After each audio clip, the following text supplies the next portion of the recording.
एक मनहूस और काली लड़की की ये दर्द भरी कहानी है। दोस्तों, आप इसे एक बार जरूर सुने।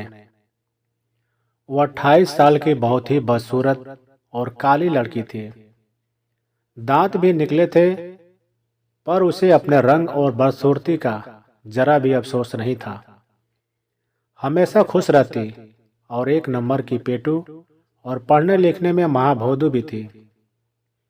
पेटू होने की वजह से शरीर भी बेडौल हो गया था। एक खूबी उसमें यह भी थी कि हंसते मुस्कुराते रहती और सबको भी हंसाते रहती। उस नेक दिल लड़की का एक शौक भी था, खाना बनाने का। खूब मन से खाना बनाती, बड़े चाव से मसाला पीसती। खाना बनाने की किताबें खूब ध्यान लगाकर पढ़ती। टीवी रेडियो पे भी पाक कला के प्रोग्राम को बड़े मनोयोग से देखती और सुनती। उसे कोई भी खाना बनाना होता तो बड़े प्रेम से बनाती। आटा गूंथती, बड़े प्यार से गीत गुनगुनाते हुए। कम आंच पे पूरियां तलती। सब्जी, चटनी, खीर हो या मटर पनीर, सब कुछ लाजवाब बनाती। जो भी उसके खाने को टेस्ट करता, बिना तारीफ के न रहता। उसने पाक कला में अद्भुत और असाधारण प्रतिभा हासिल कर ली थी।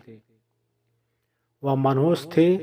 उसके काले रंग और बदसूरत होने से कोई उसे प्यार न करता था, पर माँ उसे बहुत प्यार करती थी। आज तक माँ ने उसे डांटा तक नहीं था, और वो भी माँ से बहुत प्यार करती थी। हर बार की तरह आज सुबह भी उसके शादी के लिए जो लोग आए थे, उन सब ने खाने की बहुत तारीफ की, लेकिन लड़की को देखकर नाक मुंह सिकोड़ कर चले गए। वह लड़की भी तैयार होकर किसी को बिना कुछ बताए कहीं चली गई। शाम में जब वो लौटी तो घर का माहौल बहुत गर्म था। पिताजी माँ पे बहुत गुस्सा थे। बोल रहे थे, पता नहीं कौन से पाप के बदले ये मनहूस लड़की मिली। पिता से प्रायः यह सब सुनती थी, उससे उसे कोई असर न होता। वह बहुत खुशी खुशी माँ को कुछ बताने आ गई और कहा, बड़ी भूख लगी है, कुछ खाने के दे दो पहले। उसके हाथों में एक सर्टिफिकेट और एक चेक भी था, पर माँ भी आज बहुत गुस्से से सब्जी काट रही थी। उसके तरफ देखे बिना ही बोली, तू सचमुच मनहूस है। काश पैदा लेते ही मर जाती तो आज ये दिन ना देखना पड़ता।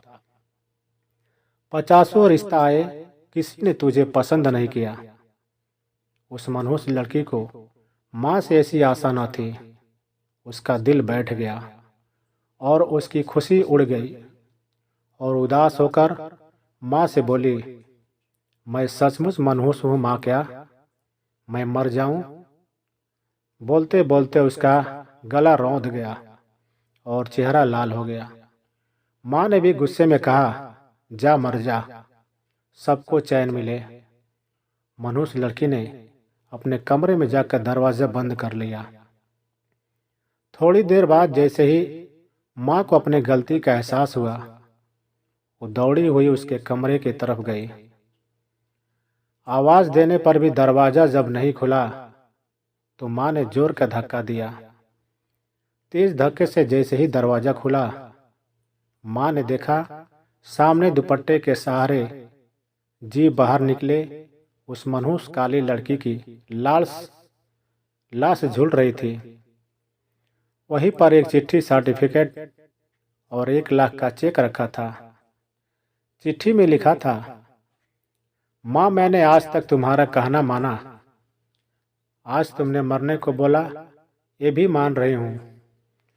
अब तुम मनहूस लड़की की माँ नहीं कहलाओगी। मैंने पढ़ने की बहुत कोशिश की, पर मेरे दिमाग में कुछ नहीं जाता। पर भगवान ने मुझे ऐसा बनाया, इसमें मेरा क्या कसूर? मुझे सबने काली, मनहूस, भोदू सब कहा। मुझे बुरा न लगा, पर तुम्हारे मुंह से सुनकर मुझे बहुत बुरा लगा।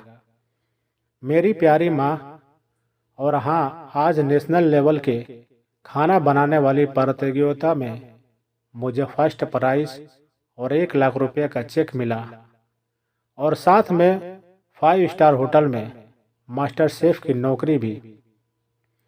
और पता है माँ, आज मेरी जिंदगी की सबसे खुशी का दिन था, क्योंकि पहली बार वहाँ सबने मुझे कहा था, देखो ये कितनी भाग्यशाली लड़की है। मगर माँ, पिता दोनों अपना माथा पीटते रह गए। कभी किसी के रंग रूप, कद और शरीर को लेकर मजाक नहीं उड़ाना चाहिए। हर इंसान में कोई न कोई खूबियाँ और खामियां होती है। कोई भी परफेक्ट नहीं होता। जो जैसा है उसे वैसा ही जीने दे। यह जीवन भी उसे ऊपर वाले ने ही दिया है। किसी के आत्मसम्मान को ठेस पहुंचाकर उसे गलत कदम उठाने पर मजबूर ना करें। आजकल बहुत से ऐसे लोग मिलेंगे जिन्होंने अपनी कमी को ही अपनी ताकत बनाकर दुनिया में सफलता हासिल की है। इसलिए कभी हिम्मत ना हारें। यह जीवन ऊपर वाले का दिया हुआ है। हमारा कोई हक नहीं बनता कि हम उसे इस तरह से जाया करें।